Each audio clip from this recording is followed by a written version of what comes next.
Selamat siang Tribuners, Anda sedang menyaksikan live update Tribunnews bersama saya Firdananda, edisi Selasa 4 Januari 2022. Kami akan menyajikan informasi terkini dan menarik untuk Anda yang dilaporkan secara langsung oleh reporter kami di lapangan. Dan inilah live update selengkapnya.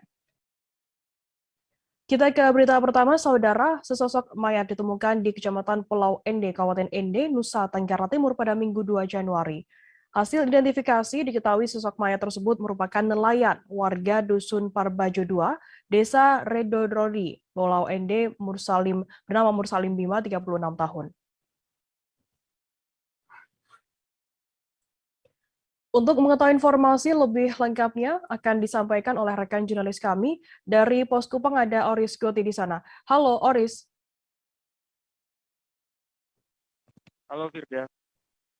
Oris, bisa Anda informasikan bagaimana untuk kronologi penemuan mayat tersebut? Ya Firda, peristiwa penemuan mayat tersebut pada Minggu 2 Januari 2022 di laut, jaraknya kurang lebih 300 meter dari daratan. Pertama kali ditemukan oleh dua warga setempat, yakni Ardin Abu Bakar dan Abdullah Sika. Lalu setelah mereka menemukan mayat tersebut yang tenggelam di dasar laut, mereka lalu melaporkan ke pihak pemerintah desa setempat dan ke Polsek Pulau Ende. Setelah itu, aparat Polsek Pulau Ende lalu bergerak bersama warga menggunakan perahu milik warga untuk melakukan evakuasi terhadap jenazah korban.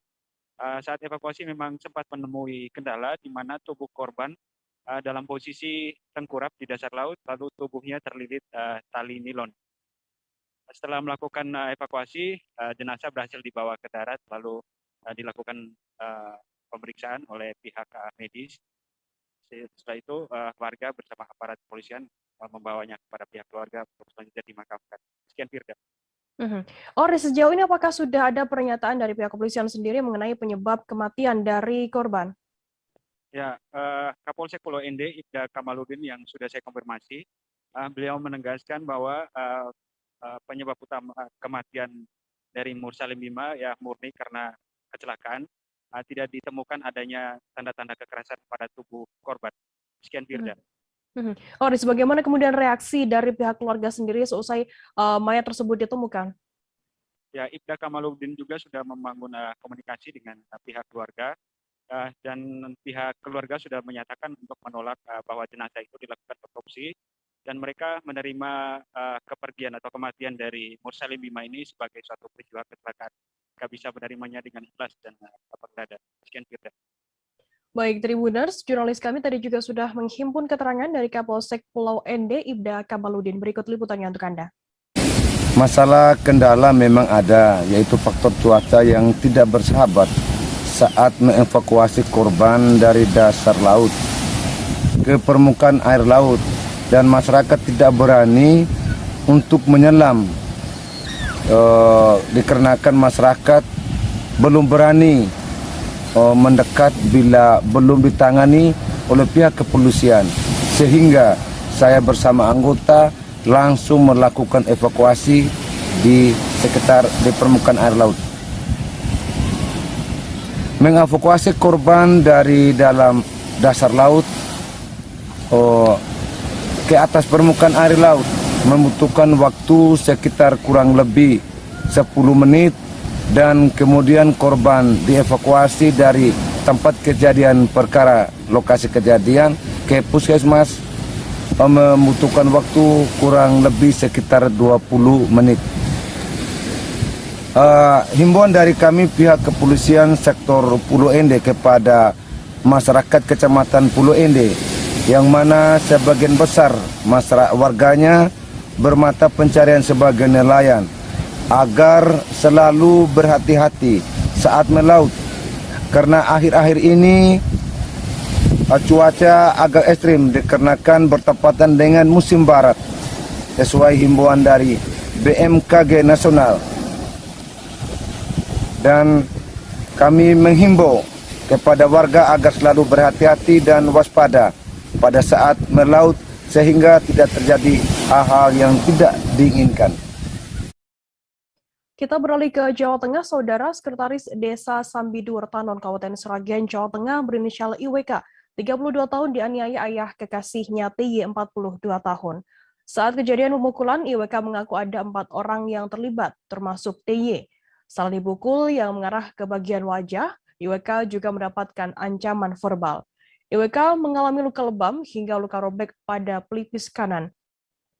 Informasi lebih lengkapnya akan disampaikan oleh rekan jurnalis kami dari Tribun Solo, ada Septiana Ayu Lestari di sana. Halo Septi. Ya, rekan Firda. Ya, Septi, bisa Anda informasikan bagaimana untuk kronologi kejadian pemukulan terhadap korban IWK ini? Baik, kronologi kejadian terhadap IWK ini atau Sekretaris Desa Sambidur, Kecamatan Tanon, Kabupaten Sragen, diawali ketika IWK ini berada di rumah pada tanggal 27 Desember 2021 lalu. Kemudian pada pukul 1.30 waktu Indonesia Barat atau Senin dini hari, IWK ini didatangi oleh ayah pacarnya yakni TY, 42 tahun di rumahnya. Kemudian IWK diajak untuk keluar dari rumahnya dan menuju suatu tempat yang sepi. Kemudian di tempat sepi tersebut IWK tahu-tahu dihujani oleh pukulan oleh ayahnya itu sendiri sebanyak beberapa kali dan akibatnya mengalami luka-luka di situ.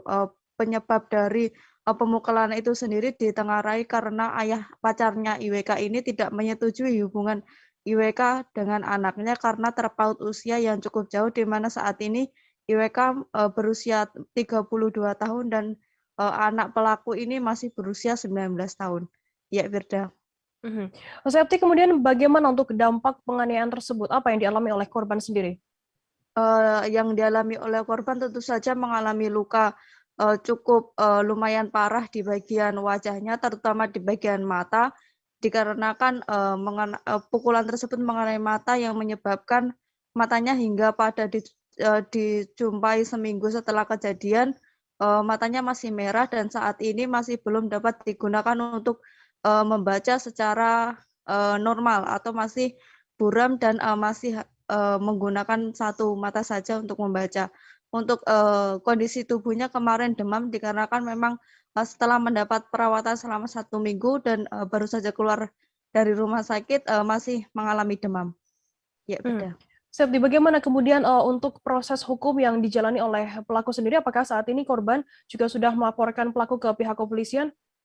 Setelah kejadian tersebut, korban langsung melaporkan kepada pihak kepolisian yakni Polsek Tanon dan langsung dilakukan penangkapan pada hari Sabtu kemarin, di mana kini pelaku sudah diamankan dan oleh polisi dijerat oleh pasal 351 ayat 1 KUHP tentang penganiayaan dengan ancaman 2 tahun 8 bulan penjara. Namun oleh korban dikarenakan dia menilai penganiayaan tersebut tidak hanya pemukulan atau penganiayaan saja, namun juga juga mendapatkan ancaman secara verbal, maka ia juga mengalami ancaman. Maka korban menginginkan agar pelaku dihukum lebih berat lagi. Seperti itu. Baik. Terima kasih rekan jurnalis dari Tribun Solo, Septiana Ayu Lestari, atas laporan Anda. Dan tadi Tribuner, Septi juga sudah menghimpun keterangan dari seorang korban penganiayaan dari ayah pacarnya bernama IWK. Berikut liputannya untuk Anda. Hari ini, Iya. hari ini katanya mau diprofesi,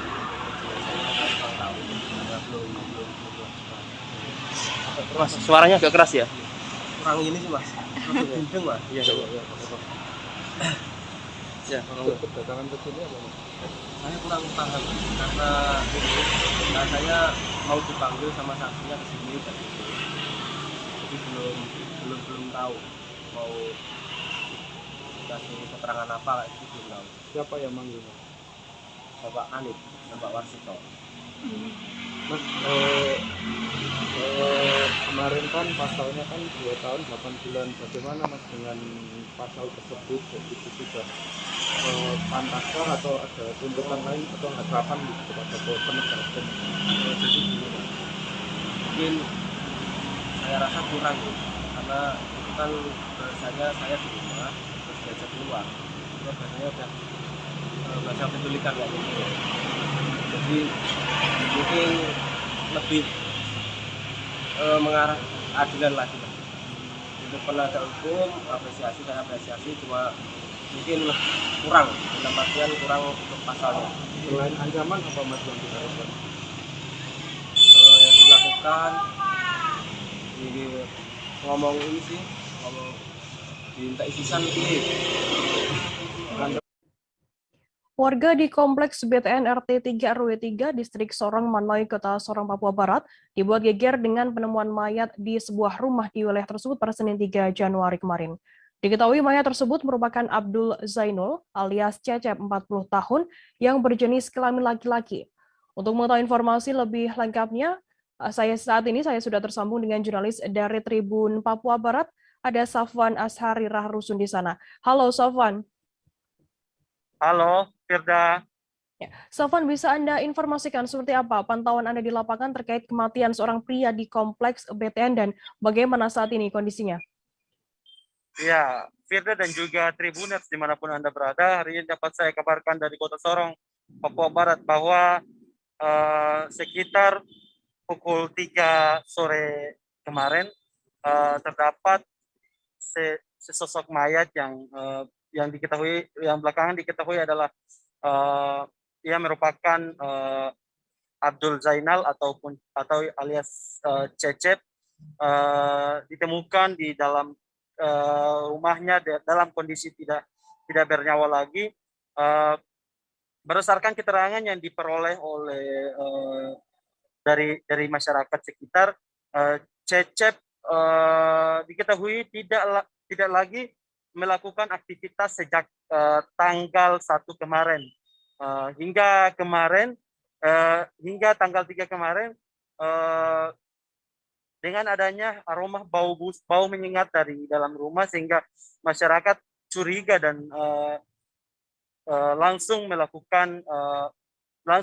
membongkar paksa pintu Cecep, almarhum Cecep, dan melihat di dalamnya Cecep sudah tidak lagi bernyawa.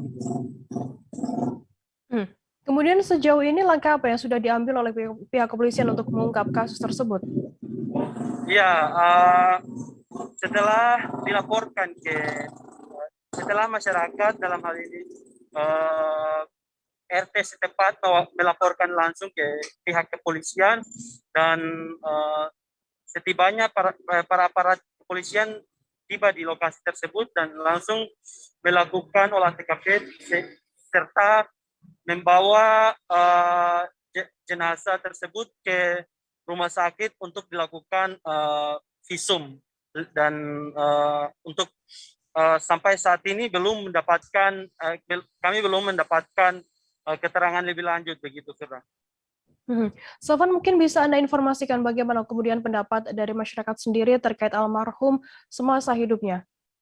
Iya, berdasarkan wawancara kami dengan salah satu tetangga Cecep, beliau menjelaskan bahwa Cecep semasa hidupnya di kompleks BTN tersebut, beliau tidak terlalu terbuka dengan masyarakat dan juga tetangga-tetangga sekitar, sehingga tanggal 1 kemarin juga beliau sempat ditemukan dia melakukan aktivitas di sekitar kompleks tersebut, namun tidak terlalu begitu dekat dengan masyarakat begitu. Baik, terima kasih rekan jurnalis dari Tribun Papua Barat, Safwan Ashari Rahrusun, atas laporan Anda. Dan tadi Tribuners, Safwan juga sudah menghimpun keterangan dari Sarlota Mahulete, warga BTN RT 3 RW 3, dan AKP Nirwan Fakobun, Kasat Reskrim Polres Sorong Kota. Berikut liputannya untuk Anda. Iya. Cuma pas adiknya datang, terus bilang saya sama dia ke sana. Terus sampai sana tidak ada suara, terus dia bilang, dia kasih tahu saya, tante mah sudah kayaknya udah bau busuk. Terus saya bilang, kalau gitu kita dobrak pintu. Terus dobrak sampai berapa kali baru pintunya terbuka, karena dia kunci pakai grendel lah gitu, jadi atas bawah, jadi dobrak setengah mati. Pas tak buka, adiknya yang masuk duluan, langsung lihat dia sudah kaki tangan sudah terbuka hitam, tuh mayatnya saya tidak berani, saya cuma lihat begini terus saya lari keluar lagi karena memang takut. Gitu aja. Dari masyarakat di tempat sekitar di sini, di BDN, kompleks BDN, ada yang melaporkan bahwa ada ditemukan mayat di dalam rumah dengan inisial IT. Korban inisial IT ditemukan pada saat diketuk dan tidak ada suara dari dalam dari keluarganya sendiri. Kemudian didobrak dan diketahui sudah dalam keadaan tertidur. Kemudian dari hasil penglihatan sementara, namun kita belum bisa pastikan juga karena hasil ini semua harus didapati oleh hasil visum daripada dokter. Mayat ini sudah lebih dari 1 kali 24 jam. Kemudian tadi ada beberapa saksi juga yang kita tanyakan di TKP, tapi masih interogasi sementara. Terakhir dilihat pada saat tanggal 1 atau 2 hari yang lalu, yang bersangkutan sempat ada keluar untuk melakukan aktivitas di pasar. Itu sementara hasil daripada visum belum kita dapati karena masih dilakukan pemeriksaan di Rumah Sakit Selebih Solo. Kondisi jenazahnya seperti apa? Ya, kondisi jenazahnya sudah yang jelas sudah lebih dari 1 hari. Sudah terlihat sedikit membusuk ya, karena memang sudah lebih dari 1 hari, di mana lebam-lebamnya sudah muncul dan sudah berbau karena sudah lebih dari 1 hari, sudah membusuk.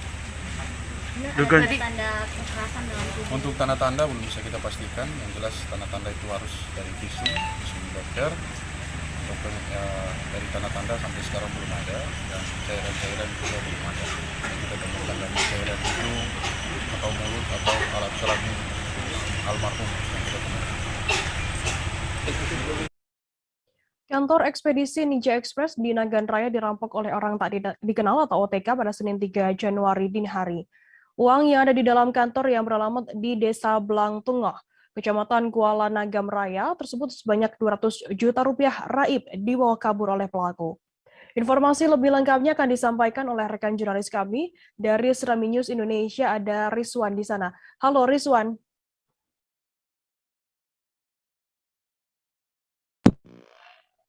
Halo Firda. Ya, Rizwan, bisa Anda informasikan bagaimana terungkapnya kasus pencurian ini? Baik, dapat kami laporkan kantor Ninja Express di Kabupaten Nagan Raya, Aceh, Senin dini hari kemarin diduga dirampok oleh pelaku yang hingga kini masih belum diketahui. Kasus tersebut telah menyebabkan uang sebesar 200 juta di kantor ekspedisi pengiriman online tersebut dikuras oleh pelaku. Kasus tersebut telah dilaporkan oleh pihak Ninja Express ke Polres Nagan Raya. Tim Polres Nagan Raya sendiri sudah melakukan olah tempat kejadian perkara untuk mengungkap apakah peristiwa tersebut murni kasus perampokan ataukah ada dugaan-dugaan lain yang hingga kini masih dalam proses penyelidikan pihak polisian. Hingga pagi ini Polres sendiri belum memberikan keterangan secara detail, namun masih menyatakan bahwa kasus tersebut masih dalam proses penyelidikan. Ya, Firda.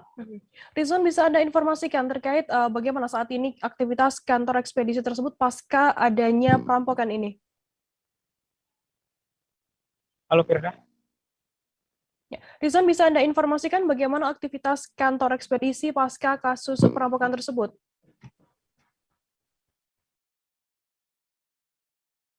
Halo, rekan Rizwan.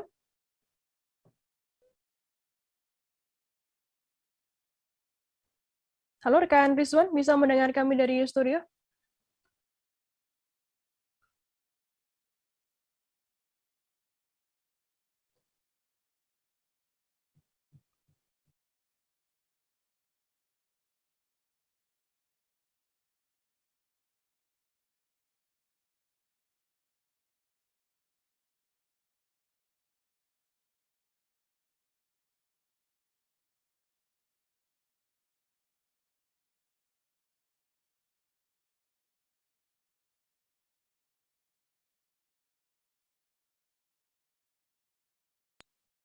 Rizwan, bagaimana kemudian aktivitas kantor ekspedisi tersebut pasca adanya kasus perampokan ini?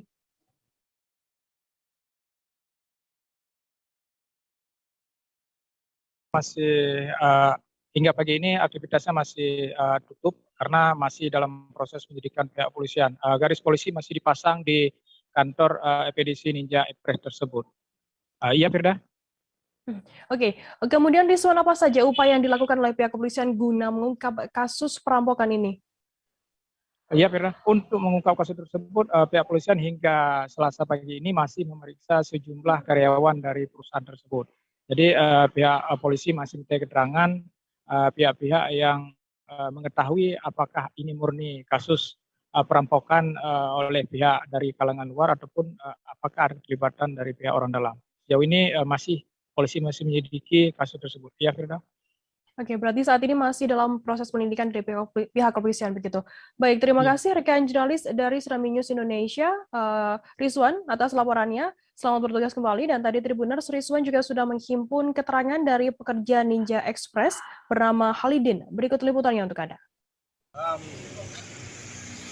Dari info dari kawan jam 12 bahwa ada kejadian kehilangan uang sekitar 200 juta. Cuman tempatnya berada 2 tempat. Yang satu tempat posisinya di meja kasir. Nah, tempat kedua di kamar. Uangnya di brankas. Cuman itu yang kawan bilang waktu kejadian hilang uang dia pergi tinggalkan kantor beli gorengan. Nggak lama dari beli gorengan balik sini sekitar 20 menit balik lagi sini. Pas dia balik sini tengok di lemari kamar belakang kebuka, dicek uang ada lagi. Kirain si kawan nih kepala kantornya yang bawa pulang uang, ditelepon kepala kantor katanya nggak ada diambil. Itu, ada rusak, Bang? Hah? Ada yang rusak? Nggak ada yang rusak, cuman pintu belakang nggak dikunci, dibuka. Pintu tengah pun nggak dikunci. Yang ada waktu kejadian tuh anggota kerja kita juga lagi berdiri di kedai ini, kalau nggak salah lagi ngopi lah dia. Waktu ditinggal sama kasir. Kita beralih ke informasi selanjutnya, Saudara. Kecelakaan angkot sepeda motor Honda Beat versus Yamaha Xeon terjadi di Jalan Gajah Mada, Kelurahan Gunung Pangilun, Kecamatan Padang Utara, Kota Padang pada Senin 3 Januari. Satu korban meninggal dunia merupakan istri anggota Polri berpangkat Ibda yang berprofesi sebagai seorang guru. Informasi lebih lengkapnya akan disampaikan oleh rekan jurnalis kami dari Tribun Padang. Ada Rezi Aswar di sana. Halo Rezi. Iya, sudah. Halo. Ya, Rezi, bisa Anda informasikan bagaimana untuk kronologi kendaraan yang terlibat dalam kecelakaan tersebut? Ya, ini kecelakaan terjadi di Jalan Gajah Mada, tepatnya di depan Auto Kredit Motor di Kelurahan Gunung Pangilun, Kecamatan Padang Utara, Kota Padang, Provinsi Sumatera Barat, di mana kecelakaan ini terjadi sekitar pukul 7:15 waktu Indonesia bagian Barat, di mana pada saat itu sedang jam sibuk atau sedang kepadatan arus lintas cukup padat karena masyarakat sedang melakukan perjalanan untuk menuju kantor atau sekolah, gitu. Di mana ada 3 kendaraan yang terlibat dalam kecelakaan ini, yaitu ada 1 unit angkot dan 1 unit Honda Beat dan 1 unit Yamaha Xeon, di mana kecelakaan ini membuat 3 unit kendaraan tersebut mengalami rusak, gitu. Namun ada juga 1 korban jiwa, begitu saja. Bisa Anda informasikan terkait korban jiwa yang kabarnya juga tewas di lokasi kejadian ini? Iya, untuk ada 1 dari pengendara sepeda motor jenis Honda Beat, yaitu inisial E, yaitu berprofesi sebagai seorang guru yang juga merupakan istri dari seorang perwira polisi yang bertugas di Polda Sumbar,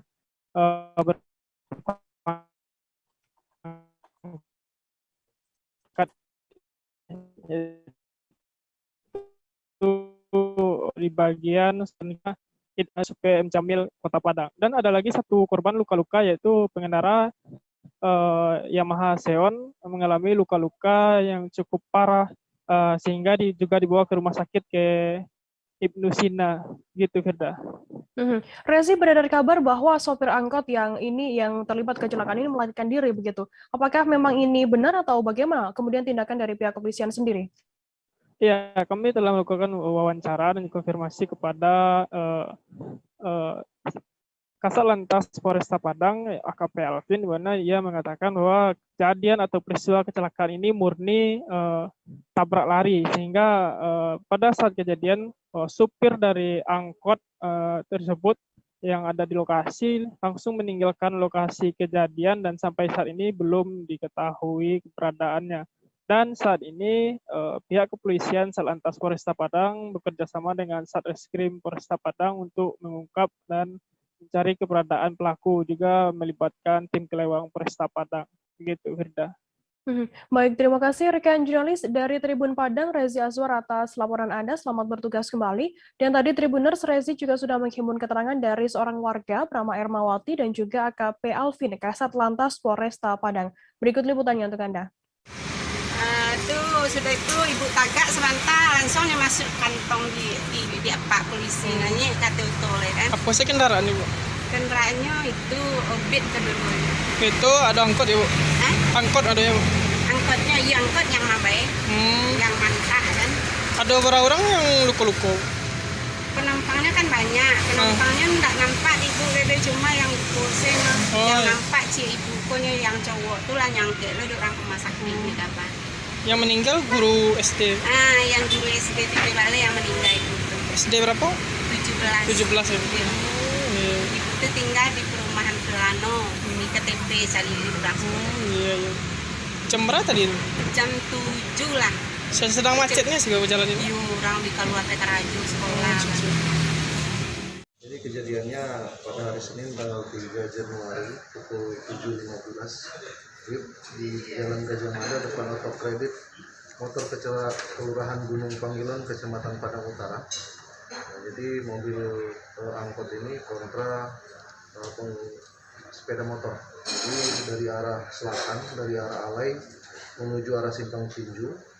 Sampai di TKP tertabrak, jadi mobil angkot ini menabrak motor Honda Beat dan motor Yamaha Sion, di mana mereka jalurnya sama. Ada korban jiwa? Untuk korban jiwa ada satu meninggal dunia, kemudian satu luka lecet di bagian pipi. Ini angkot ini masih berisi penumpang atau gimana? Jadi pada saat ini angkot itu kosong, kemudian pada saat kejadian si pengemudi angkot meninggalkan angkotnya di TKP, kemudian dia lari. Untuk statusnya sekarang? Status sekarang dia sedang dalam pengejaran. Kita sementara juga mencari saksi-saksi. Kita sudah mendatangi rumahnya kosong, kemudian kita sudah mendatangkan semua keluarganya. Kita masih melakukan pengejaran kepada pelaku tabrak lari tersebut. Berarti identitasnya sudah diketahui? Identitasnya sudah kita ketahui. Untuk angkot sendiri kecepatannya? Kecepatan sedang, tapi karena dia melambung mengambil arah langsung menabrak pengendara yang satu arah dengan angkot tersebut. Berarti murni tabrak lari? Murni tabrak lari. Tribuners, seusai jeda kami akan kembali di informasi menarik lainnya, tetaplah di Live Update. Oke, apa kabar Bang Arif di sini untuk strateginya? Kalau saya sendiri di Jumip 37 ini yang semalam baru mulai, saya udah pas. Sebenarnya aku nggak ngerasa itu penangkapan atau penggerebegan atau apapun itu. Karena gitu, posisinya aku kriteria. Jadi kita mengenal disebut dengan stroke yang tidak berdarah dengan stroke yang berdarah. Stroke yang tidak berdarah itu biasanya ditandai dengan adanya penyumbatan. Kalau itu terjadi di sini mungkin pikirnya tidak ke situ kali ya, tapi kalau di Korea atau di Kamboja itu ada beberapa paper yang saya itu mas, ya. Dulunya tukang koran. Oh gitu ya, tukang koran. Ya, saya baca itu Pak. Tuh kan pernah baca kan? Ya. Jadi kalau saya jadi pangdam itu udah bersyukur banget. Si anak ini dijadikan sebagai tersangka begitu. Ya kalau ini kita bicara yang di luar kasus Sebongombol ya. Dengan nama hujan shower, di mana terdapat batas jelas antara daerah hujan dan tidak hujan yang biasanya terjadi pada fase awal mature stage atau tahap berbahaya itu Kang. Jadi mulai artinya terjadinya perlembekan. Nah itu untuk penetrasi akan sulit. Gitu ya.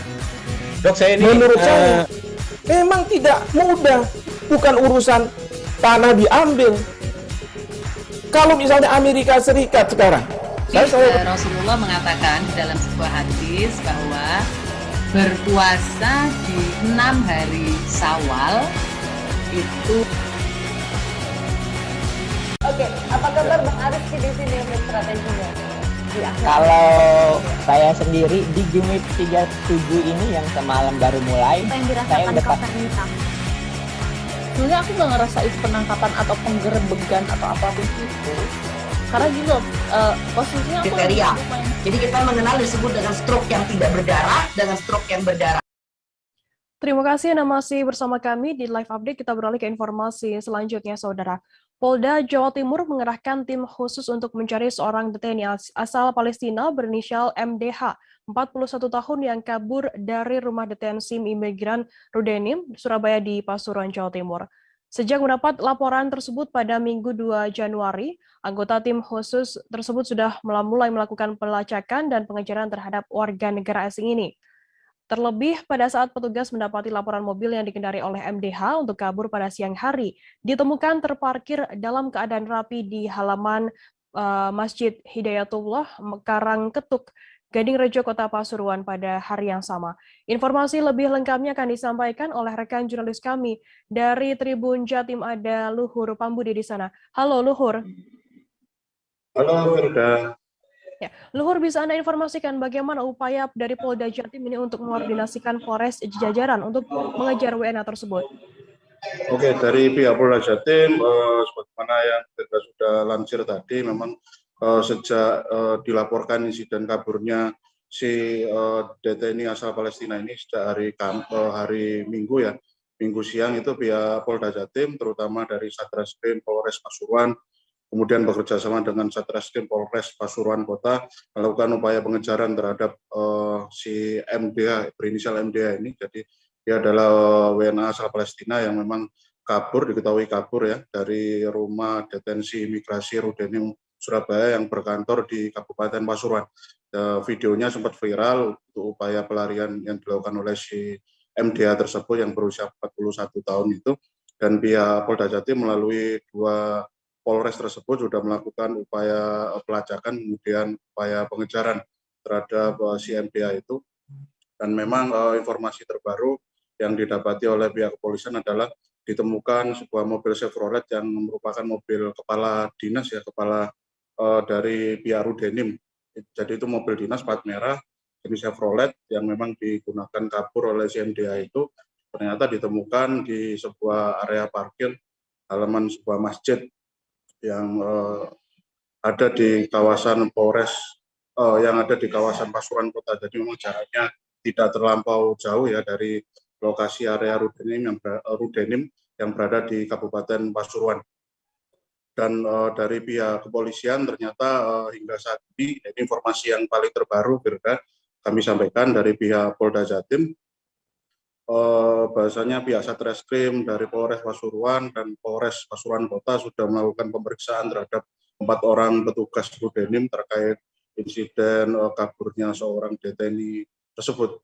Dan hari ini akan ada saksi lagi yang akan diperiksa, yakni terutama dari beberapa orang petugas pengurus masjid yang menjadi lokasi ditemukannya mobil dan digunakan oleh DTNI tersebut untuk kabur.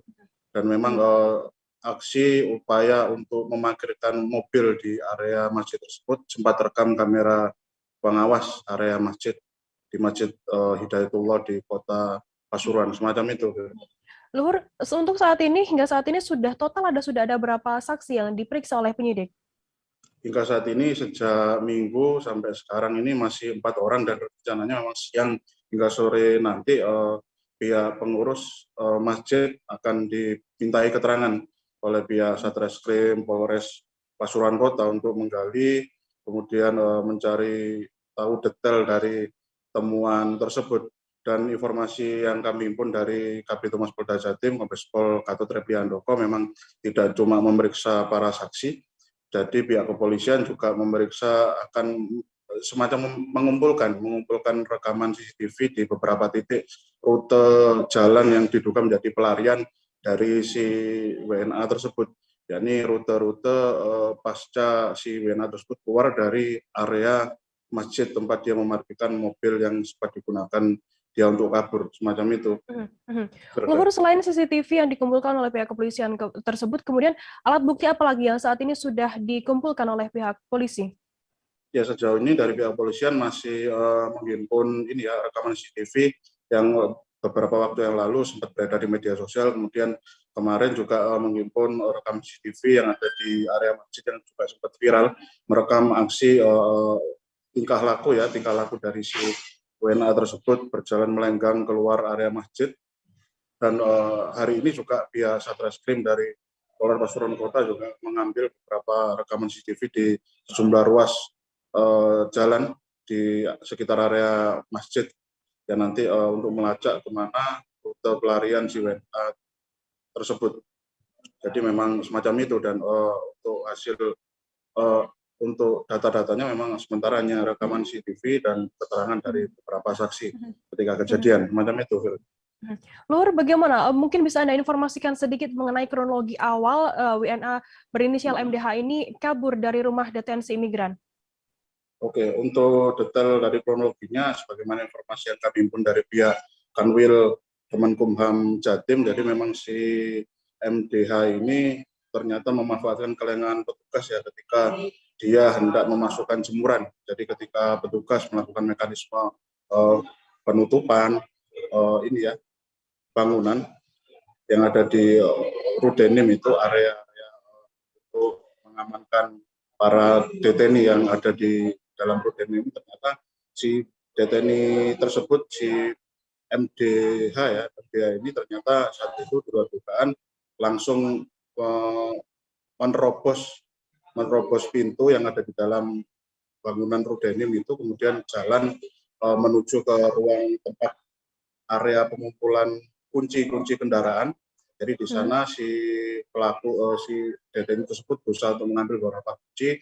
Jadi semacam sudah dideteksi, sudah diamati, kemudian mengambil, dan si deteni tersebut sempat terlibat baku pukul dengan petugas yang berusaha untuk menahannya. Dan sebenarnya skenario yang bukan skenario awal dari deteni ini adalah kabur menggunakan kendaraan bermotor atau kendaraan motor dinas yang ada di sekitar area parkir. Tapi ternyata ketika berusaha untuk menaiki kendaraan motor tersebut, ternyata si deteni tersebut mendapat perlawanan dari petugas, karena mungkin saking kuatnya ya si petugas sampai dibanting. Informasi yang kami pun dari pihak Kanwil Kemenkumham Jatim sempat dibanting, sehingga akhirnya si deteni tersebut bisa kabur dan membawa sebuah kunci kendaraan dinas milik Kepala Rudenim, mobil Chevrolet itu, dan ternyata ia langsung menggunakan mobil itu untuk berusaha mendobrak pintu pagar utama sebagaimana video yang beredar tersebut ya. Jadi beberapa kali berusaha untuk menerobos, tapi memang pihak petugas begitu sigap saat itu, berusaha untuk sebaik mungkin, secepat mungkin untuk melakukan mekanisme pengamanan penutupan terhadap pagar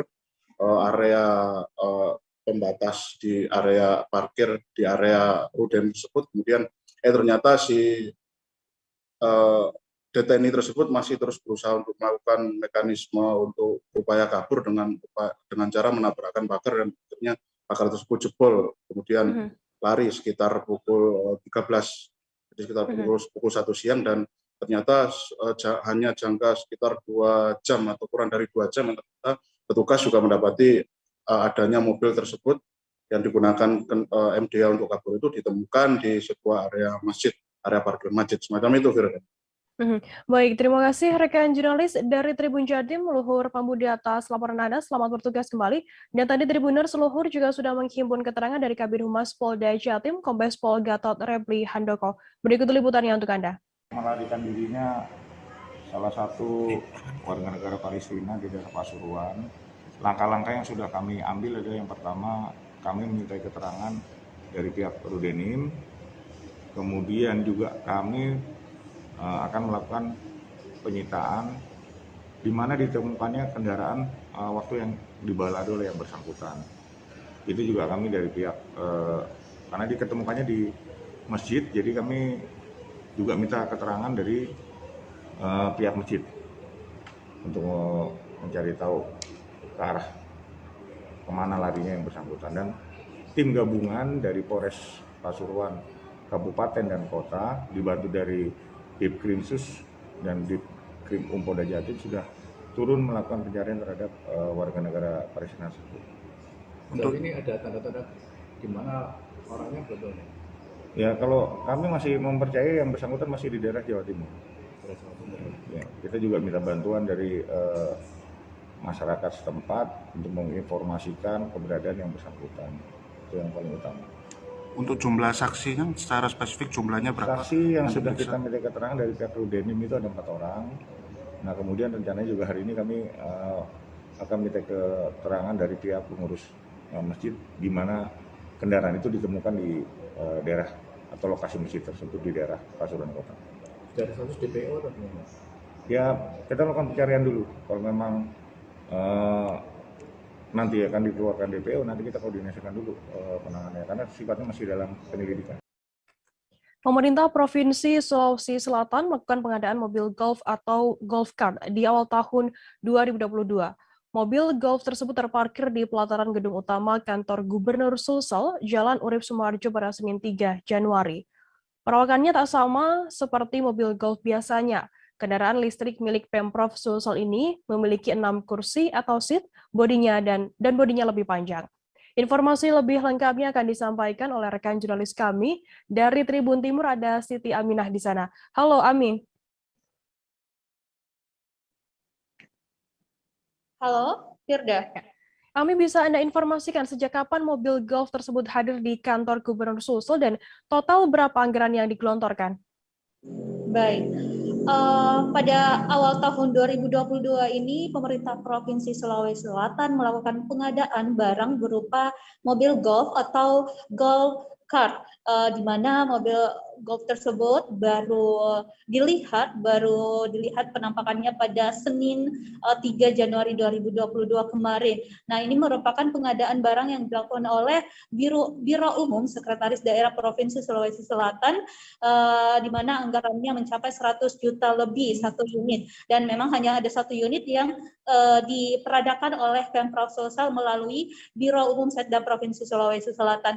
Dan pada Senin 3 Januari kemarin, PLT Gubernur Sulsel Andi Sudirman Sulaiman sudah melakukan uji coba terhadap mobil golf tersebut, di mana Andi Sudirman Sulaiman tampak mengelilingi kantor Gubernur Sulsel menggunakan mobil chart tersebut usai melakukan apel pagi bersama dengan pegawai Pemprov Sulsel pada Senin kemarin. Baik, Firda. Ami, untuk bisa Anda informasikan terkait nantinya mobil golf ini akan difungsikan untuk apa? Ya, untuk mobil golf sendiri ini sepertinya kita sudah bisa melihatnya di mana-mana.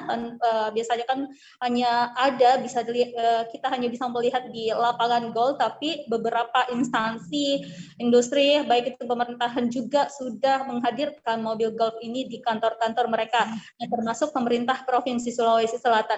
Nah, nantinya Pemprov Sulsel akan menggunakan mobil golf ini sebagai alat transportasi lokal. Jadi apalagi kalau ada tamu yang berkunjung ke kantor Gubernur Sulsel dan ingin mengelilingi kantor Gubernur Sulsel dan atau berpindah dari gedung yang satu ke gedung yang lainnya, jadi bisa menggunakan kendaraan atau transportasi mobil golf tersebut di sana, dan juga ini bisa digunakan untuk mengangkut barang-barang, memindahkan barang dari gedung yang satu ke gedung yang lainnya di seputar atau wilayah kantor Gubernur Sulsel. Dan pertimbangan Pemprov Sulsel untuk memperadakan mobil golf ini karena mereka membutuhkan alat transportasi yang ramah lingkungan.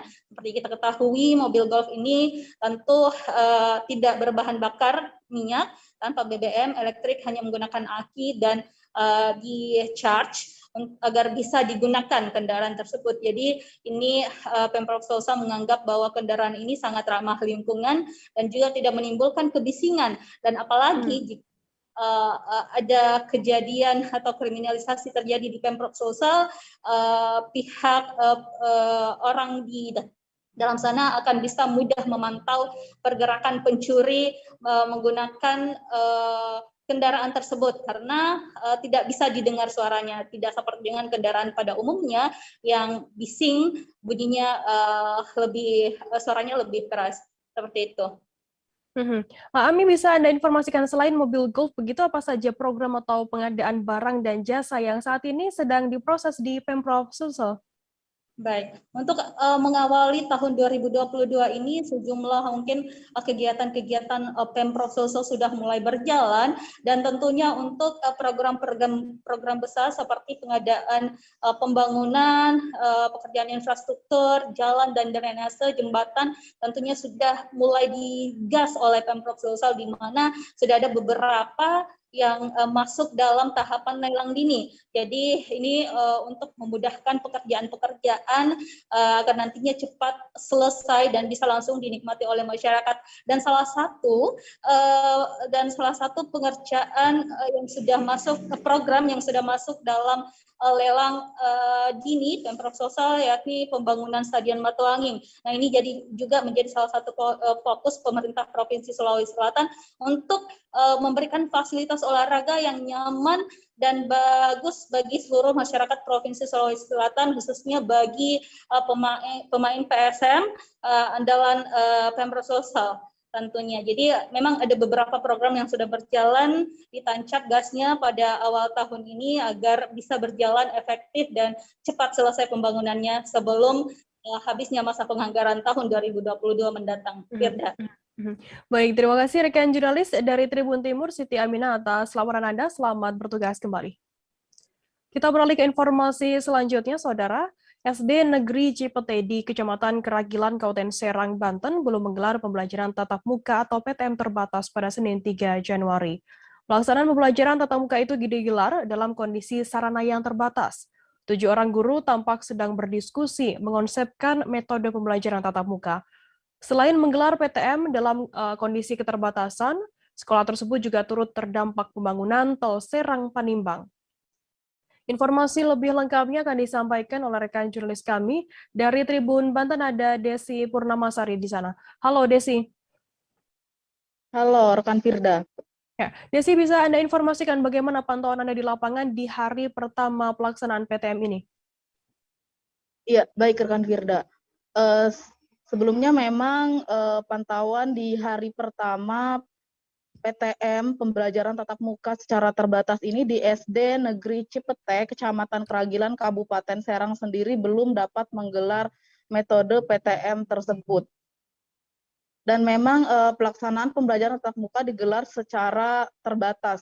Berdasarkan pantauan tribunbanten.com, tampak sarana dan prasarana sekolah seperti ruang kelas hingga meubilir masih sangat terbatas di sekolah SD Cipete tersebut. Dan pada saat itu juga memang terdapat 7 orang guru yang nampak sedang sibuk berdiskusi mengonsepkan metode pembelajaran tatap muka yang nantinya akan diterapkan di SD tersebut. Selain menggelar pembelajaran tatap muka dalam keterbatasan tersebut, memang SDN Cipete ini juga turut terdampak pembangunan tol Serang-Panimbang yang hingga saat ini belum juga dipindahkan atau mendapatkan bangunan sekolah baru. Begitu, Firda. Desi, bagaimana para guru ini membagi waktu belajarnya di tengah kondisi sarana yang terbatas? Iya, dari informasi yang didapat yakni dari Mimi Sulasmi selaku perwakilan guru SD Cipete mengatakan bahwa memang pada hari Senin ini para siswa baru saja mengumpulkan rapot atau mengembalikan rapotnya yang sudah dibagikan pada minggu lalu. Dan nantinya untuk pembelajaran tatap muka secara terbatas sendiri tetap akan dilakukan secara daring dan luring. Lantaran memang pembagian kelas yang jumlahnya terbatas, yang saat ini hanya ada 3 ruang kelas yang dapat digunakan dengan jumlah siswa yakni ada sekitar 200 siswa. Nah, nantinya dari konsep PTM yang telah dibuat oleh para guru tersebut akan diberikan kepada pihak kepala sekolah untuk dapat disetujui, dan untuk pelaksanaan PTM sendiri di SDN Cipete baru akan dimulai pada minggu depannya. Dan untuk minggu ini para siswa belajar secara daring, begitu Firda. Berarti untuk minggu ini masih dalam konsep oleh pihak sekolah begitu. Baik, terima kasih rekan jurnalis Iya. dari Tribun Banten, Desi Purnamasari atas laporan Anda. Dan tadi Tribuners, Desi juga sudah menghimpun keterangan dari guru SDN Cipete bernama Mimi Sulasmi. Berikut liputannya untuk Anda. Untuk pembagian PTM di UPT SDN Cipete ini mulai ada ini ya, sesi 1 dan 2. Itu Senin sampai hari Rabu kelas 1, 2, dan 3. Kemudian untuk kelas tinggi Rabu, Kamis ya, Kamis, Jumat, dan Sabtu. Itu juga sama, masih dibagi sesi 1 dan sesi 2. Artinya satu kelas itu ada yang pagi dan siang. Ada yang siang ya, Bu ya. Berarti hari ini belum mulai PTM ya, Bu? Belum. Kenapa, Bu? Untuk minggu ini ada juga PTM sama daring, tapi untuk minggu depan sepertinya PTM semua. Tapi tadi itu dibagi sesi 1 dan 2 atau pagi dan siang. Untuk sekarang penjelasan ke orang tua dulu, harus ada penjelasan, kemudian nanti anak besok itu yang masuk hari Selasa, yang masuk itu kelas 3 dan 4. Itu nanti diberikan penjelasan untuk PTM. Kita beralih ke informasi selanjutnya, Saudara. Kemunculan seekor buaya di permukaan Sungai Batanghari menghebohkan warga desa Sungai Bengkal Barat, Kecamatan Tebo Ilir, Kabupaten Tebo. Hambali perangkat desa Sungai Bengkal Barat membenarkan kejadian tersebut. Yang mengatakan buaya muncul di tengah Sungai Batanghari dan berkeliling dari arah pelabuhan penyeberangan Sungai Bengkal Barat menuju ke Kelurahan Sungai Bengkal. Informasi lebih lengkapnya akan disampaikan oleh rekan jurnalis kami dari Tribun Jambi, ada Sopianto di sana. Halo Sopian.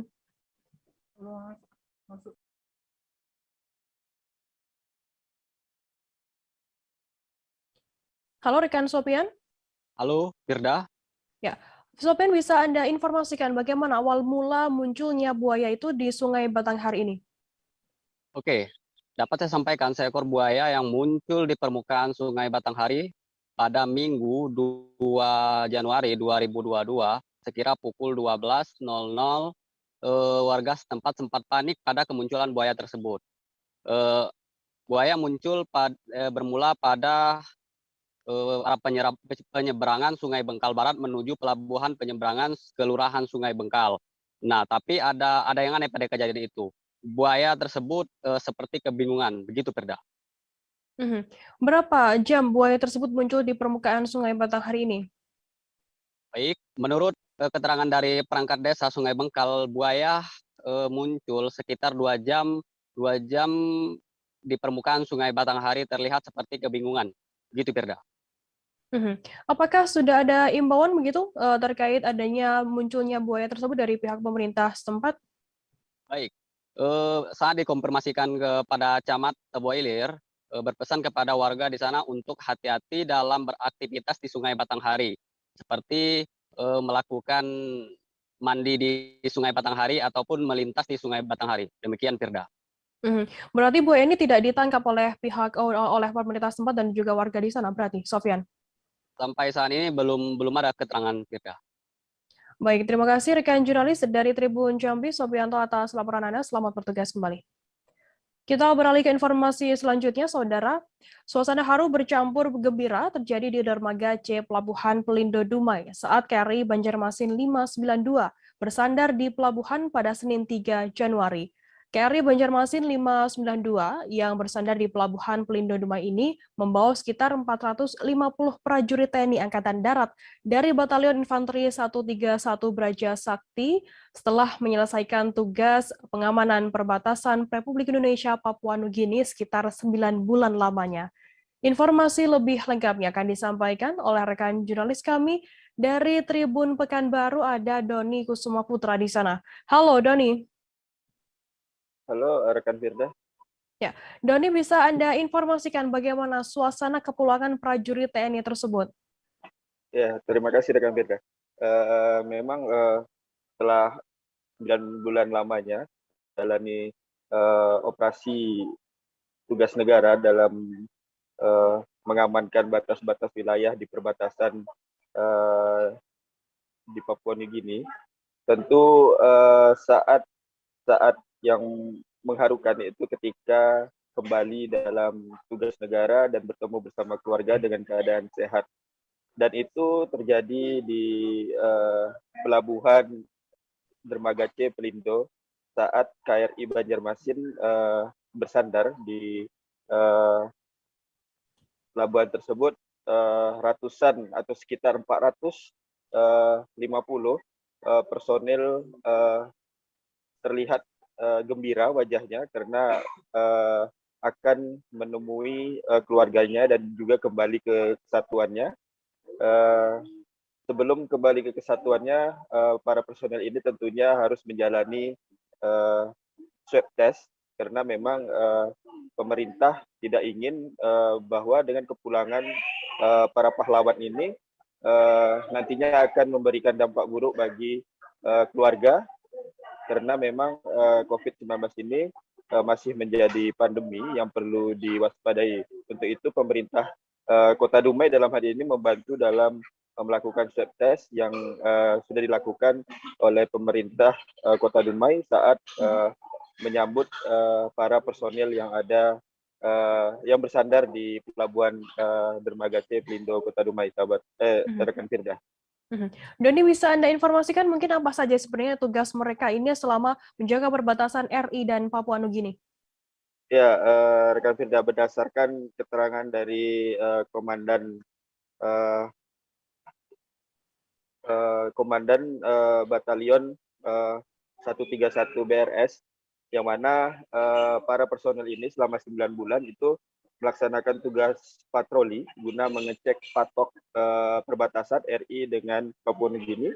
Bahkan kegiatan ini digelar untuk menjamin keamanan perbatasan Indonesia. Dan juga tidak hanya melakukan pembatasan untuk melakukan patroli atau mengawasi perbatasan Indonesia, namun 450 personil ini juga membantu masyarakat yang berada masyarakat di wilayah tersebut untuk membangun wilayahnya. Jadi ada kerjasama atau ada kerja keras antara masyarakat setempat dan juga personil TNI dalam membangun wilayah yang mereka singgahi dan juga yang mereka datangi untuk tugas negara, seperti itu rekan Firda. Bagaimana kemudian kesan dari para prajurit ini selama mereka bertugas dan saat ini sudah kembali ke kesatuan mereka? Ya rekan Firda, memang sempat juga saya wawancarai salah satu personil yang hendak pulang ke kesatuannya dan juga bertemu dengan keluarganya. Mereka mengaku sangat gembira karena mereka bisa kembali dengan selamat dan juga dengan sehat. Karena kesempatan ini adalah momen yang ditunggu-tunggu para prajurit karena memang 9 bulan lamanya itu tanpa berkunjung bersama keluarga. Tentu momen ini yang ditunggu-tunggu mereka dan juga banyak cerita atau pengalaman yang memang akan diceritakan kepada keluarga yang sudah lama ditunggu-tunggu oleh para personel ini, terutama ini kedua orang tua mereka yang berada di kampung halaman. Seperti itu rekan Firda. Baik, terima kasih rekan jurnalis dari Tribun Pekanbaru, Doni Kusuma Putra atas laporan Anda. Selamat bertugas kembali. Dan tadi Tribuners, Doni juga sudah menghimpun keterangan dari Komandan Batalion Yonif 131 BRS, Letkol Infanteri Muhammad Ervani. Berikut liputannya untuk Anda. Selama 9 bulan. 9 bulan ya. Gimana nih perasaannya akan balik ke satuan nih? Merasa senang, merasa kebanggaan bagi kita kan bisa pulang dengan berhasil, dengan selamat, bisa bertemu dengan keluarga. Jadi nanti yang pertama dijumpai siapa nih setelah kita udah hampir 9 bulan nih? Pertama kedua orang tua dulu, saudara-saudara, saudara pemilih. Baik, terima kasih untuk kegiatan pagi hari ini sesuai dengan protokol kesehatan kita karena kita baru melaksanakan perjalanan. Maka kita melaksanakan tes swab dan alhamdulillah untuk hasilnya tidak ada satupun anggota kami yang reaktif. Jadi semuanya dinyatakan aman oleh Dinkes Padang dan juga dari KKP. Kemudian setelah ini kegiatan kita masih standby di kapal karena besok kita baru akan melaksanakan pergeseran pasukan ke Mubis di Payakumbuh. Udah berapa lama Komandan izin di operasi di perbatasan? Kalau untuk operasi efektifnya 9 bulan, dan di perjalanan kita kurang lebih 22 hari. Dari Jayapura sampai ke Labuan. Dari 450 ya Komandan? Ya. Adakah anggota kita nih yang sakit atau seperti apa? Alhamdulillah semuanya lengkap sehat. Mungkin Komandan ada pesan untuk personil yang sebelum balik ke kesatuannya? Untuk pesan kami ya kita tetap melaksanakan pengamanan, di mana ini merupakan masih rangkaian dari pergeseran pasukan kita dari medan operasi ke Hubris. Kemudian kita juga mengucapkan banyak terima kasih atas segala pihak yang telah mendukung kita dalam pelaksanaan penyambutan ini. Ada apresiasi kepada Dinas Kesehatan ataupun dari Pemda Pemerintahan Kabupaten Dumai. Kita beralih ke informasi selanjutnya, Saudara. DPP Partai Demokrat menetapkan Edi Irawan Arif sebagai Ketua terpilih DPD Partai Demokrat Provinsi Lampung. Penetapan itu dilakukan secara virtual oleh Sekretaris Jenderal DPP Partai Demokrat Teguh Rifki Harsa dan Kepala BPOKK Herman Hairon pada Senin malam 3 Januari. Edi Irawan Arif yang merupakan kakak kandung politisi DPP Partai Demokrat Andi Arief ini terpilih menyisihkan petahana M. Rido Fikardo. Informasi lebih lengkapnya akan disampaikan oleh rekan jurnalis kami dari Tribun Lampung, ada Kiki Adi Pratama di sana. Halo Kiki.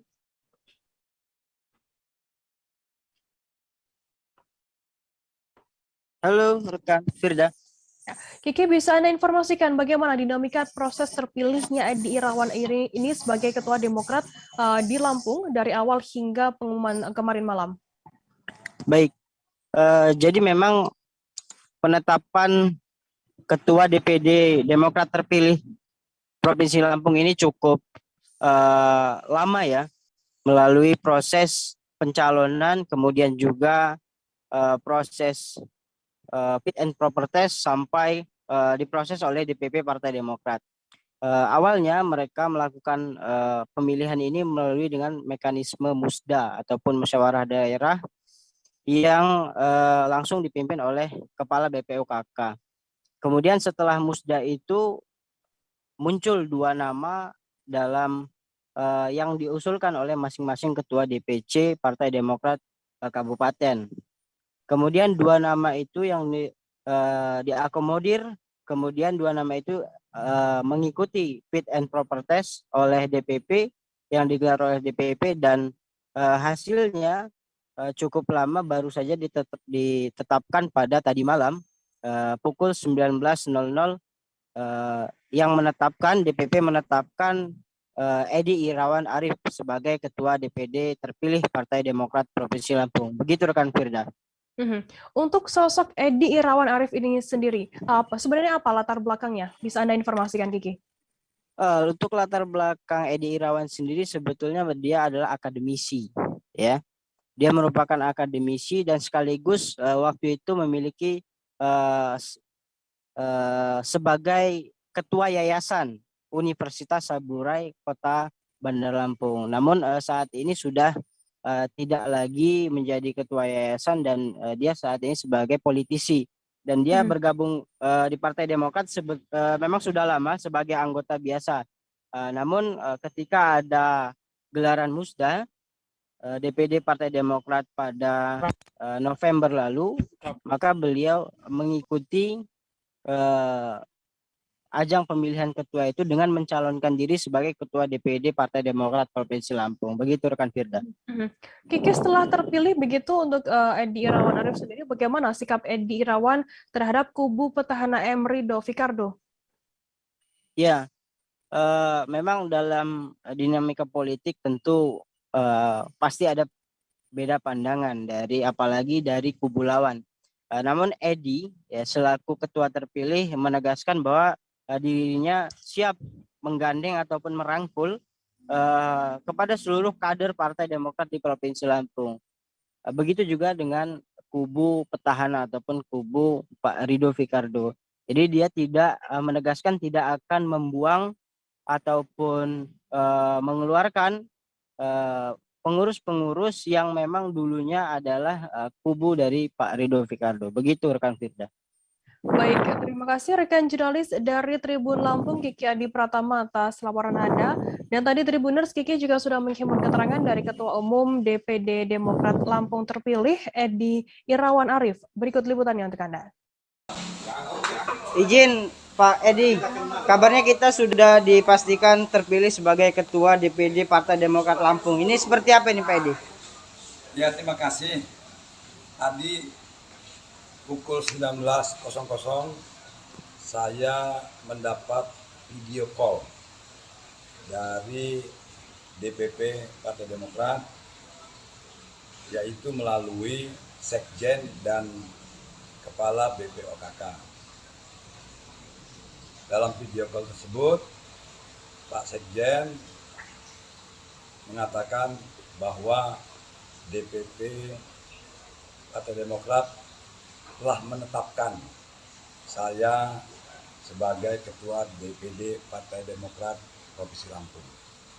Dan saya selanjutnya segera diminta untuk menyusun kepengurusan, dan konsep kepengurusan ini akan dibahas di DPP pada tanggal 11 Januari yang akan datang. Sebelumnya sudah ada informasi atau memang baru hari ini saja diberitahu bahwa kita telah terpilih itu, Pak Edi? Wah, setelah musda berlangsung dan saya mengikuti fit and proper test, maka semuanya saya serahkan kepada DPP. Saya tidak tahu apakah saya atau Bapak Ridho Pikal dipilih. Saya sama sekali tidak tahu, dan baru tahu malam ini bahwa saya yang ditetapkan. Artinya memang kita sudah dipastikan menjadi sebagai Ketua DPD Partai Demokrat. Tribuners, selanjutnya kami akan kembali dengan informasi menarik lainnya, tetaplah di Live Update. Oke, apa kabar Bang Aris di sini untuk strateginya? Kalau saya sendiri di Jumit 37 ini yang semalam baru mulai, saya udah sebenarnya aku nggak ngerasa itu penangkapan atau penggerebegan atau apapun itu, karena gitu posisinya aku kriteria. Jadi kita mengenal disebut dengan stroke yang tidak berdarah dengan stroke yang berdarah. Stroke yang tidak berdarah itu biasanya ditandai dengan adanya penyumbatan. Kalau itu terjadi di sini mungkin pikirnya tidak ke situ kali ya, tapi kalau di Korea atau di Kamboja itu ada beberapa paper yang saya itu Mas, ya, dulunya tukang koran. Oh gitu ya. Tukang koran. Ya, saya baca itu Pak. Tuh kan pernah baca kan? Ya. Jadi kalau saya jadi Pangdam itu udah bersyukur banget. Si anak ini dijadikan sebagai tersangka begitu. Ya, kalau ini kita bicara yang di luar kasus Bongombo ya. Dengan nama hujan shower, di mana terdapat batas jelas antara daerah hujan dan tidak hujan yang biasanya terjadi pada fase awal mature stage atau tahap berbahaya itu Kang. Jadi mulai artinya terjadinya perlembekan. Nah itu untuk penetrasi akan sulit. Gitu ya. Dok, saya ini menurut saya memang tidak mudah. Bukan urusan tanah diambil. Kalau misalnya Amerika Serikat sekarang, Rasulullah mengatakan dalam sebuah hadis bahwa berpuasa di 6 hari Syawal itu. Oke, apa kabar Bang Aris di sini untuk strateginya? Kalau saya sendiri di Jumit 37 ini yang semalam baru mulai, saya udah sebenarnya aku nggak ngerasa itu penangkapan atau penggerebegan atau apapun itu, karena gitu posisinya kriteria. Jadi kita mengenal disebut dengan stroke yang tidak berdarah dengan stroke yang berdarah. Stroke yang tidak berdarah itu biasanya ditandai dengan adanya penyumbatan. Kalau itu terjadi di sini mungkin pikirnya tidak ke situ kali ya, tapi kalau di Korea atau di Kamboja itu ada beberapa paper yang saya itu Mas, ya, dulunya tukang koran. Oh gitu ya. Tukang koran. Ya, saya baca itu Pak. Tuh kan pernah baca kan? Ya. Jadi kalau saya jadi Pangdam itu udah bersyukur banget. Si anak ini dijadikan sebagai tersangka begitu. Ya, kalau ini kita bicara yang di luar kasus Bongombo ya. Dengan nama hujan shower, di mana terdapat batas jelas antara daerah hujan dan tidak hujan yang biasanya terjadi pada fase awal mature stage atau tahap berbahaya itu Kang. Jadi mulai artinya terjadinya perlembekan. Nah itu untuk penetrasi akan sulit. Gitu ya. Dok, saya ini menurut saya Memang tidak mudah, bukan urusan tanah diambil. Kalau misalnya Amerika Serikat sekarang, Rasulullah mengatakan dalam sebuah hadis bahwa berpuasa di 6 hari Syawal itu. Oke, apa kabar Bang Arif di sini untuk strateginya? Kalau saya sendiri di Jumip 37 ini yang semalam baru mulai, Apa yang saya dirasakan udah Kak Fernita? Sebenarnya aku nggak ngerasain penangkapan atau penggerebegan atau apapun itu, karena gini loh, posisinya aku kriteria. Jadi kita mengenal disebut dengan stroke yang tidak berdarah dengan stroke yang berdarah. Stroke yang tidak berdarah itu biasanya ditandai dengan adanya penyumbatan. Kalau itu terjadi di sini mungkin pikirnya tidak ke situ kali ya, tapi kalau di Korea atau di Kamboja itu ada beberapa paper yang Saya itu Mas, dulunya tukang koran. Oh gitu ya. Tukang koran. Ya, saya baca itu Pak. Tuh kan, pernah baca kan? Jadi kalau saya jadi tanggam, itu udah bersyukur banget. Si anak ini dijadikan sebagai tersangka. Terima kasih Anda masih bersama kami di Live Update. Kita beralih ke informasi selanjutnya, Saudara. Kemenak Sulawesi Tenggara terus berupaya meningkatkan indeks kesalehan umat beragama di Sulawesi Tenggara dari 82,52% pada tahun 2020 menjadi 83,92% pada tahun 2021. Gubernur Sulawesi Tenggara Ali Mazzi mengatakan Kemenak terus tumbuh dan berkembang menjadi instansi pemerintah yang mempunyai peran penting dan strategis. Hal itu diungkapkan oleh Ali Mazzi saat gelaran Hari Amal Bakti ke-76 pada Senin 3 Januari kemarin. Informasi lebih lengkapnya akan disampaikan oleh rekan jurnalis kami dari Tribun News Ultra, ada Ridwan Kadir di sana. Halo Ridwan. Ya, rekan Firda. Ya, Ridwan, bisa Anda informasikan apa makna Hari Amal Bakti ke-76 bagi Gubernur Sultra dan Kakanwil Kemenak Sultra? Ya, makna Hari Amal Bakti ke-76 ini menurut Gubernur Sultra Ali Mazzi, yakni agama merupakan sumber inspirasi, dengan itu jadikan agama sebagai penggerak yang dapat meningkatkan daya kreativitas. Tak lupa juga Ali Mazzi mengimbau kepada seluruh pegawai Kemenak Sultra harus menerapkan nilai budaya kerja, yakni integritas, profesionalitas, inovasi, tanggung jawab, dan juga keteladanan. Sementara itu, Kakanwil Kemenak Sultra, yaitu Zainal Mustamin, mengatakan dalam Hari Amal Bakti ke-76 kali ini, pihaknya fokus kepada penguatan moderasi beragama. Hal itu agar Sultra dapat menjadi daerah yang harmonis, rukun, dan damai dalam menjalin tali silaturahmi antar masyarakat. Kembali ke rekan Firda. Ridwan, dapat Anda jelaskan mungkin untuk peningkatan indeks Kemenak secara nasional? Ya, pencapaian indeks Kemenak terus alami peningkatan, seperti misalnya indeks kesalehan umat beragama dari 82 pada tahun 2020 menjadi 83 pada tahun 2021. Kemudian indeks kerukunan umat beragama yang juga mengalami peningkatan, yaitu pada tahun sebelumnya, yaitu sebesar 67% menjadi 72. Kemudian indeks kepuasan layanan KUA juga meningkat dari 77 menjadi 78 pada tahun 2021. Kembali ke rekan Firda. Ridwan, Gubernur Sultra meresmikan Gedung Geraha Moderasi Beragama dalam Hari Amal Bakti ke-76 ini. Apa sebenarnya tujuan pembangunan gedung tersebut? Ya, berdasarkan keterangan dari Kakanwil Kemenak Sultra, yakni Zainal Mustamin, mengatakan tujuan dari pembangunan Gedung Geraha Moderasi Beragama tersebut, yakni guna membuka ruang dialog antar umat tersebut berguna, sangat dibutuhkan. Hal itu untuk menyampaikan berbagai macam gagasan dan ide. Gedung ini juga sebagai wadah untuk menyelesaikan persoalan agama pada tingkat tokoh agama. yang tentunya dengan hasil atau kesimpulan dari dialog apabila terdapat masalah nantinya akan dirumuskan di tempat tersebut. Hal itu juga dapat menghilangkan sekat antar tokoh beragama yang ada di Sulawesi Tenggara. Kembali ke rekan Firda. Baik, terima kasih rekan jurnalis dari Tribun News Ultra, Ridwan Kadir, atas laporan Anda. Selamat bertugas kembali. Kita beralih ke informasi selanjutnya, Saudara. Sebanyak 2.513 orang atau penumpang tiba di Bandar Udara Sentani, Kabupaten Jayapura pada arus balik Nataru tepat H+9 Natal pada Senin 3 Januari kemarin. Data tersebut diperoleh pada Senin 4 Januari melalui posko terpadu Nataru di Selasar Bandar Udara Sentani, Jayapura.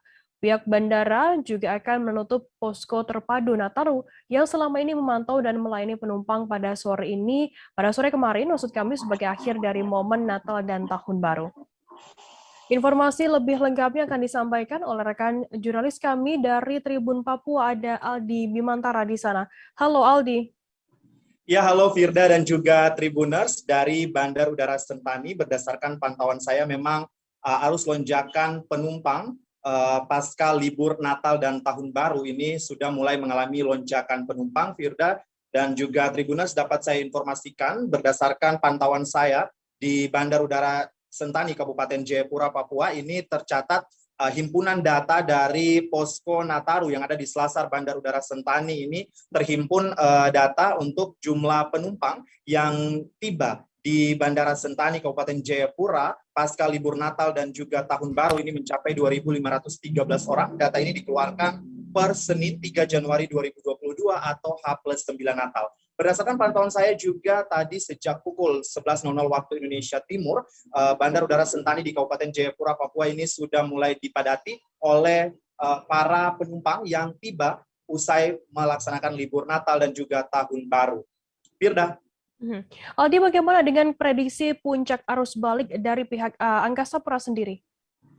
Ya Firda, memang betul, memang kami juga awak media masih terus menantikan konferensi pers begitu yang nantinya akan diadakan oleh pihak Angkasa Pura terkait dengan penutupan posko Nataru yang nantinya direncanakan akan digelar sore ini. Namun kami para awak media masih juga terus menunggu nanti kaitannya dengan terkait keterangan resmi, terkait prediksi pasti juga jumlah penumpang yang nantinya akan mengalami lonjakan begitu pada saat mudik ataupun pada saat penumpang kembali ke Bandar Udara Sentani di Kabupaten Jayapura pasca libur Natal dan juga Tahun Baru. Firda. Aldi, adakah mungkin himbauan khusus dari pihak Angkasa Pura sendiri terhadap masyarakat yang mungkin akan melakukan perjalanan arus balik Nataru ke Jayapura? Ya Firda dan juga Tribuners, memang tepat bahwa Bandar Udara Sentani di Kabupaten Jayapura, Papua ini memang selayaknya bandar-bandar udara lainnya di daerah-daerah lainnya di Indonesia begitu, memang tidak hanya melayani untuk rute penerbangan di Papua saja, namun juga di domestik begitu antar pulau begitu. Namun memang himbauan dari pihak Angkasa Pura, satu Bandar Udara Sentani, Surya Eka, saat ditemui awak media dirinya menyebutkan bahwa nantinya posko terpadu Nataru ini masih akan terus digelar begitu, meski nanti dalam waktu ke depan tentunya pelayanannya akan kembali efektif seperti biasa, tidak hanya untuk fokus seperti kemarin Natal dan juga Tahun Baru. Firda. Baik, terima kasih rekan jurnalis dari Tribun Papua, Aldi Bimantara, atas laporan Anda. Selamat bertugas kembali. Dan tadi Tribuners, Aldi juga sudah menghimpun keterangan dari seorang penumpang bernama Mince Gumboy. Berikut liputannya untuk Anda.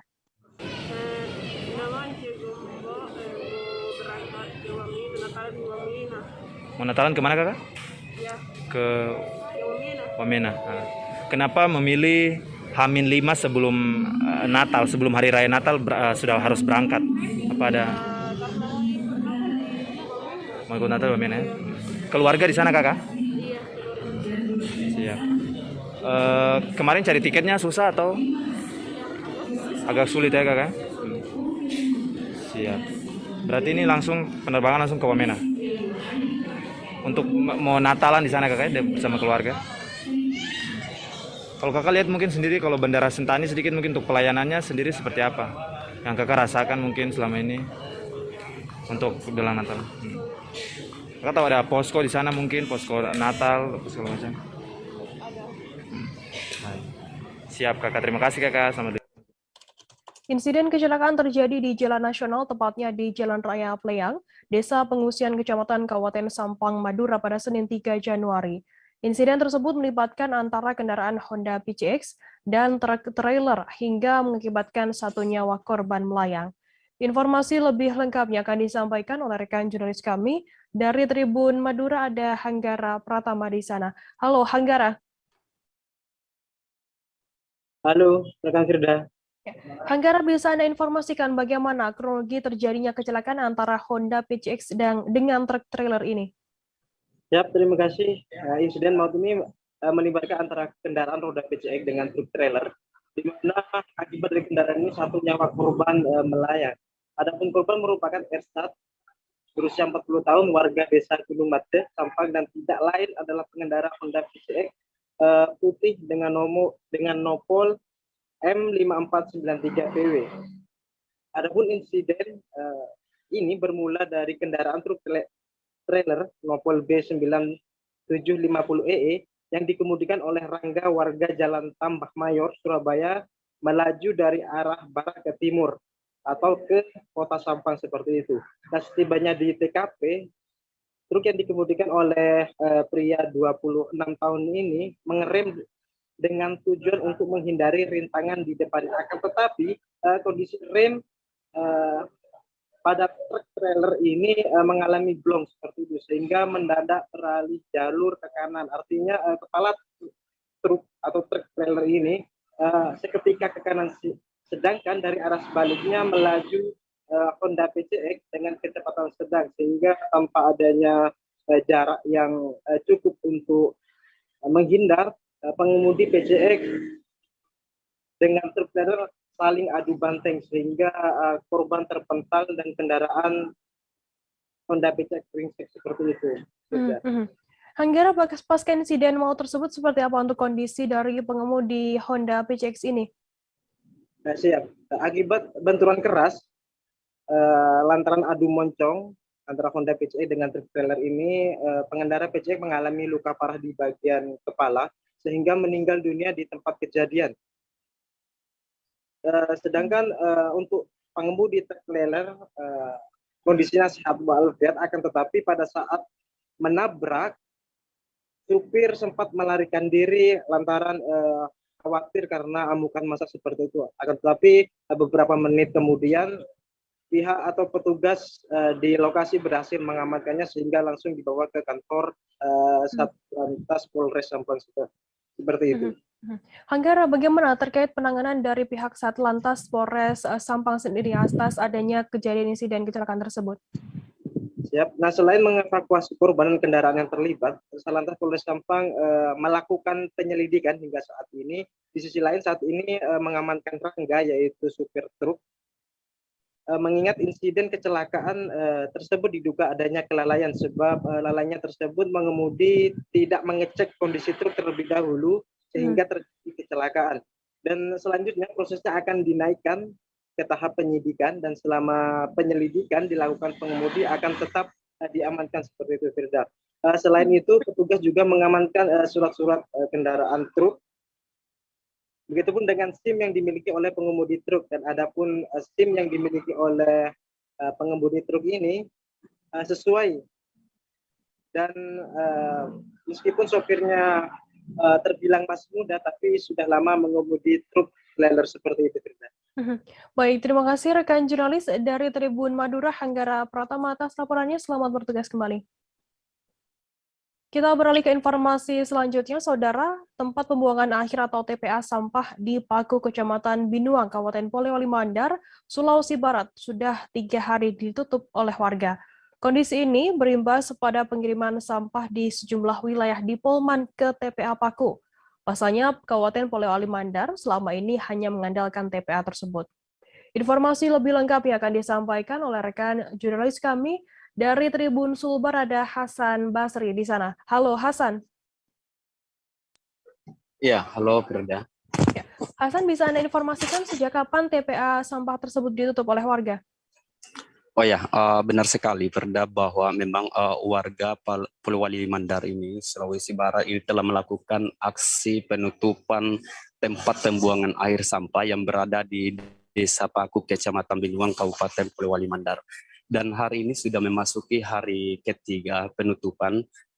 Warga menutup dengan cara memasangi palang di jalur pintu masuk menuju TPA. Bahkan untuk memastikan bahwa tidak ada armada pengangkut sampah yang masuk, warga di sana itu rela bermalam dan memantau setiap armada yang masuk, dan ketika melihat armada masuk maka itu akan dipaksa untuk putar balik. Dan menurut informasi warga bahwa penutupan TPA ini karena menilai bahwa keberadaan TPA Paku ini telah menimbulkan pencemaran lingkungan karena berada tepatnya di sekitar pemukiman warga, jaraknya sekitar 200 meter.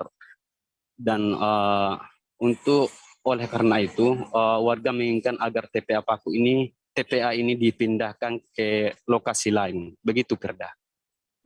Untuk dampak dari penutupan TPA Sampah Paku ini bisa Anda informasikan? Oh ya, akibat dari penutupan ini dampaknya cukup berimbas terhadap sejumlah wilayah di Kabupaten Pulau Wali Mandar. Seperti yang terpantau di sekitar pasar Kecamatan Wonomulyo ini, semenjak penutupan TPA ini sampah menumpuk di sana. Ada beberapa titik sampah itu bahkan sampai meluber ke jalan.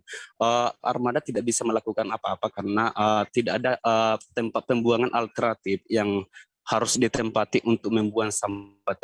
Terpaksa pihak petugas membiarkan sampah ini menumpuk di pinggir jalan. Begitu, Perda. Apa kemudian upaya dari pemerintah Kabupaten Polman sendiri terkait adanya sampah-sampah yang menumpuk akibat penutupan TPA Paku ini? Oh ya, dari hasil konfirmasi dari hasil konfirmasi tadi pihak pemerintah Kabupaten Pulau Wali Mandar, dalam hal ini Bupati Andi Ibrahim Basdar, bahwa terkait desakan warga Paku ini untuk menutup TPA ini telah dipenuhi, dan rencananya TPA ini akan dipindahkan di sebuah desa namanya Desa Tamangale, Kecamatan Balanipa, dan dipastikan bahwa TPA itu sudah berfungsi mulai hari ini, dan sampah-sampah yang menumpuk di sekitar Pasar Wonomulyo semuanya akan diangkut. Begitu, Perda. Baik, terima kasih rekan jurnalis dari Tribun Sulban Hasan Basri atas laporan Anda. Dan tadi Tribuners, Hasan juga sudah menghimpun keterangan dari seorang warga bernama Muhammad Amin. Berikut liputannya untuk Anda. Ya begini, karena masyarakat ada anak seperti ini, itu berdasarkan dengan surat pernyataan dari Bapak Bupati. Iya. Bagaimana perjanjian beberapa bulan yang lalu, iya, hasil dengan pendapat di Dewan, iya, juga rapat di kantor daerah, dihadiri beberapa wakil masyarakat, iya, timbullah surat pernyataan ini yang diterbitkan oleh Bapak Bupati. Ya. Maka sekarang kan sudah sampai waktunya. Ya, sudah lewat, Pak, ya. Sudah lewat bulan Desember. Maka masyarakat turun karena pada tanggal 1 masih ada yang beroperasi. Iya. Sehingga masyarakat kebetulan masyarakat juga sudah ada di sini, maka sempat kita putar balik. Oh iya. Karena kita mengharap bahwa sudah selesai bulan Desember. Berarti ini sudah tidak ada operasi masuk, tidak ada dermaga masuk. Ternyata masih ada. Makanya masyarakat di sini selalu standby kan untuk mengantisipasi, siapa tahu ada lagi armada masuk. Maka itu kita harus terbalik. Khairuddin Aritonang alias Coki Aritonang mengaku tidak akan lagi melatih biliar. Keputusan tersebut diambil setelah dirinya sempat dipermalukan di muka umum oleh Gubernur Sumatera Utara Edi Rahmayadi. Peristiwa itu terjadi di rumah dinas Gubernur Sumut pada Senin 27 Desember 2021 di rumah dinas Gubernur Sumut. Kejadian tersebut terjadi dalam acara pembagian bonus atlet peserta PON ke-20 Papua di rumah dinas Gubernur Sumut. Informasi lebih lengkapnya akan disampaikan oleh rekan jurnalis kami dari Tribun Medan. Ada Alfian di sana. Halo, Fian. Ya, halo rekan Firda. Fian, bisa Anda informasikan apa upaya yang dilakukan oleh Coki ini terkait kejadian dirinya yang dijewer dan diusir oleh Gubernur Sumatera Utara Edi Rahmayadi? Ya, baik rekan Firda dan juga para Tribuners di rumah. Saya informasikan bahwasanya kemarin hari Senin tanggal 3 Januari 2022, Coki bersama dengan puluhan kuasa hukumnya mendampingi kasusnya, mendatangi SPKT Polda Sumut untuk membuat laporan pengaduan atas dijewernya kuping Coki di muka umum pada saat para atlet PON ini dikumpulkan di aula rumah dinas Gubernur Sumatera Utara. Baik, rekan Firda. Fian, setelah dijewer begitu Coki di depan publik, bagaimana kemudian sikap Coki ke depannya? Ya, kita kemarin sempat mewawancarai Coki terkait gimana langkah dia ke depannya dan apa sikap dia. Ia mengatakan bahwasanya setelah kejadian tersebut dia akan berhenti dan tidak mau lagi melatih biliar untuk para atlet. Baik, bukan beda. Alfian, lantas bagaimana saat ini harapan dari Coki Aritonang sendiri terkait setelah adanya insiden dijewer dan diusirnya ia di depan publik oleh Gubernur Edi Rahmayadi? Ya, baik rekan Firda. Harapan dia masih seperti pada saat kejadian, di mana memang harapan dia ini meminta Gubernur Sumatera Utara Edi Rahmayadi meminta maaf di depan publik kepada dirinya. Namun setelah beberapa kali juga dilayangkan surat ke Gubernur, namun Gubernur sampai hari ini tidak menanggapi permintaan dari Coki sendiri. Baik, rekan Firda. Berarti saat ini memang belum ada respon begitu ya, dan harapan Coki belum juga terwujud. Baik, terima kasih rekan jurnalis dari Tribun Medan, Alfian, atas laporan Anda. Selamat bertugas kembali. Dan tadi Tribuners, Alfian juga sudah menghimpun keterangan dari pelatih biliar Sumut, Hairudin Aritonang. Berikut liputannya untuk Anda.